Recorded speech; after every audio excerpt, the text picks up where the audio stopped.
Сәлеметсіз бе, құрметті тыңдарман? Менің каналыма тіркеліп, лайк басып, қолдау көрсетіп кетіңіздер. 3-ші бөлім. Мынандай жүк мәшинені Астанаға кіргізбейді. Жолдамам жоқ, мен әбден шаршадым, кешірерсіз. Үйде болмағаныма бүгін бақандай 10 күн. Қаланың шетіне ғана апарып тастаңызшы. 1-2 сағат автостанцияда отыра тұрсаңыз да, ұзамай таң атып қалады. Керек болса, мәңіз сіз үшін төлеген ақшаны қайтарып берейін. Жоқ, ол менің ақшам емес. Шопырдың еш көнбейтінінің қылығынан белгілі болды. Талғарға дейін ғана апаратынды айтпай құтылуға асыққан Талғатқа ренжімесе, бұған несіне ренжиді? Көр-тоғайдың құз жарына секіргелі тұрғандай ақ жүрексініп шынтағы мен тізесін темірге сыдырып, кабинадан созғалаңдап зорға түсті. Табаны жерге тиер-тиместен ақ өңкиген маз өкіріп орнынан қозғала берді. Шын құтылдым ба, жоқ па деп қуана қашып барады.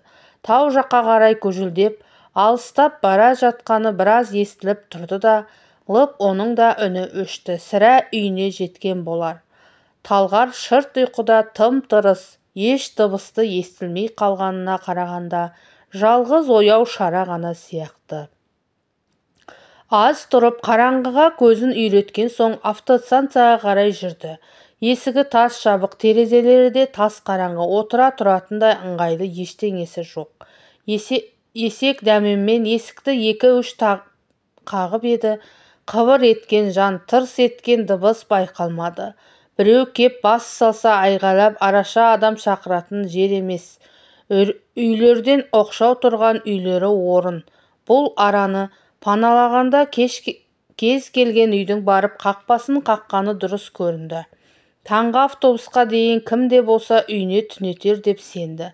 Жан-жағына жалтақтай басып, автостанцияның алдындағы алаңқайға шықты. Жол ыңғайын бағдарлап, Алматыға шығатын көшенің көпіріне қарай жүрді. Көпір үстіндегі шамнан алыстаған сайын көше бойындағы қара түнек үрейлендіріп жүре берсем, біреулердің көзіне түсем, одан да бір қуысқа тығылып, таң атқанша тыныш отырсам ба екен деп те толқыды.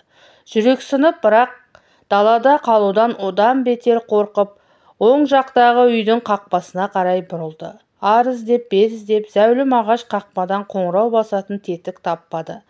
Оны ескермегеніне қарағанда қазақтікі болар деп шамалады. Сол жорамалмен батылданып қақпаны жұдырығымен қойып қалды.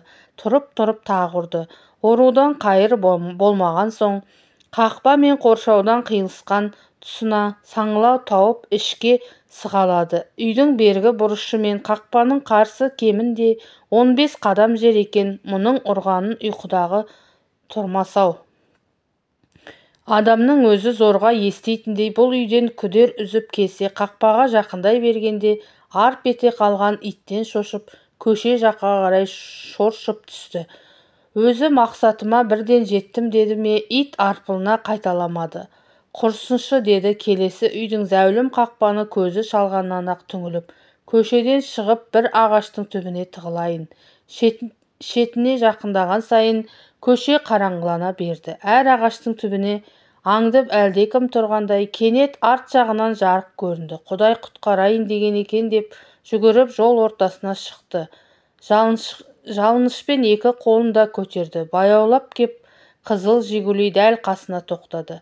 Ағатай, Алматыға апарып тастаңызшы деді, шопырдың қазақ болғанын қуанып. Не бересің? Бетті быттиған, бұйра бас ыржиып күлгенде мұрнына арақтың иісі мүңк ете қалды. Әлгі сөз ес жиғызды ма, шара арт жақта отырған 2 жігіт енді байқады.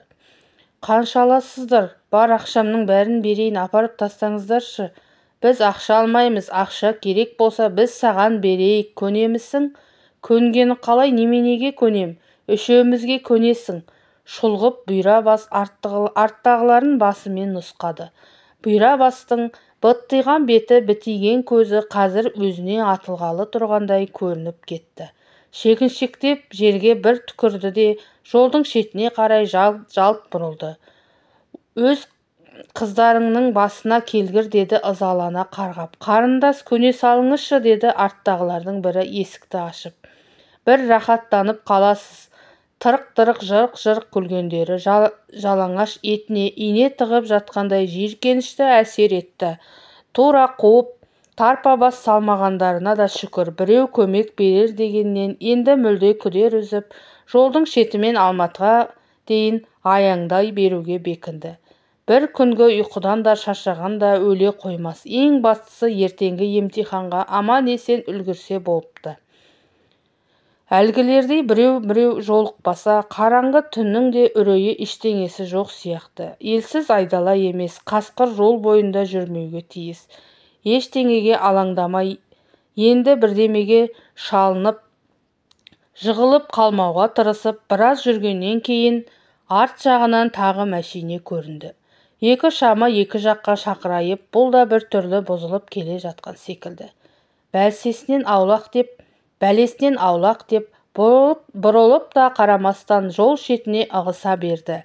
Кенет пырс-пырс ғыж-ғыж еткен екі бөлік дыбысты естіп, зәресі кетті. Соның арасынша жанынан жанай өтіп барып, екі мотоцикл іркес-тіркес жолдың кес-кестеп тоқтай қалды. Бұл жолы оңай құтылмасын екі баланың түрінен көргеннен-ақ түсінді. Тышқанды ұстап алған мысық әбден оны қашып тығылар тесік пен қалтырастан аулаққа әкеліп бос қоя берген осы екі балаша өстіп аузынан сілекей ағып тәтті тәбеттен қарайтын. Бекеш, жолға тым кеш шығыпсыз ғой, деді қысқа байлаулы орысшалап. Танытпау үшін кәскілерін көздеріне баса киіп, тамақ бауларын тарта түймелеп, әдейі бет-жүздерін ашық жерлерін аз қалдыруға тырысыпты. Тіпті қай ұлт екендерін де кесіп айту қиын. Қойын қораға күргейлегенше шопанша екеуі жол жақта тұрып, мұны жиектегі қалың ағашқа қайырмақ. Бұларға ұстатып бітті, құрығың не арттан не қарсыдан бір мәшине қайтсе де көрінер деген дәмемен сәл де болса сөзбен бөгей тұрмақ болды. Не керек сендерге, жақындамаңдар, деді өзінше орысшалағандай айбаттырақ санап. Екеуінің одан сескенер сиқы көрінбейді. Сасқаннан құтқарыңдар, деді жалт бұрыла қашып. Жалт бұрылуына бұрылған, бірақ қашып үлгерді ме жоқ па, ол жағын өзі де білмейді. Екеуі екі жағынан келіп шап берді де ағашқа қарай сүйрелей жөнелді. Енді аянатын ештеңе қалмағанын түсінген шара ақтық ышқынысымен жұлқынып қолдарынан шығып кетті. Жолдың ортасына жете беріп, екеуі алдын орап тағы ұстап алды. Тырнап алмақ болып ұзын дауының бетін шауып жібергенде қолында бауы ілігіп, басындағы кәскісі шешіліп кетті. Күрт пе, түрік пе, шашын тықырлап алдырған сопақ бас бала екен. Бетіндегі тырнап алсам, ертең сол ізден ұсталасың, деді ең құрыса ертеңгі күнін еске түсіріп, қорқытам ба деген далбасамен. Қорқудан бұрын екеуінің бойын құмарлық билеген түрі бар. Жаңағы ұзыны от тиген су қарағайша пысылдап, тұмсығын тамағына тығып, қолын ышқырына жүгіртіп, әлден-ақ әбігерге түсе бастады.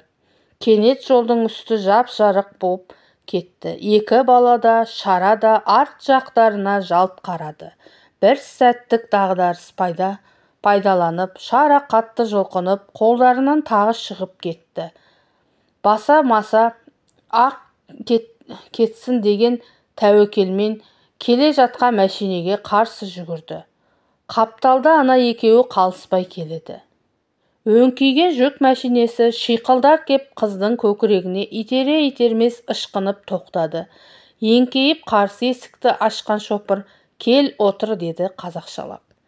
Қалш-қалш еткен қыз бойы кабинеге жетпей әйтеуі бірдемеге ілінер деген үмітпен екі қолын да жоғары созды. Шопырдың қарулы қолы қызды көтеріп әкетті. Отыра беріп шараның жүрегі зырқ ете қалды. Шопыр орта жастан асқан, бет-аузы сақал-мұрты басқан түрік екен. Ақырында ажалдың аузына өзі кеп түскендей тәрізденді. Осы талғарда қазақ қыздарын төсекке таңып қойып, зорлайтын түріктер шығыпты деген кәуесет тараған. Тоқтай қойған бекер емес, мынау соның өзі секілденеді.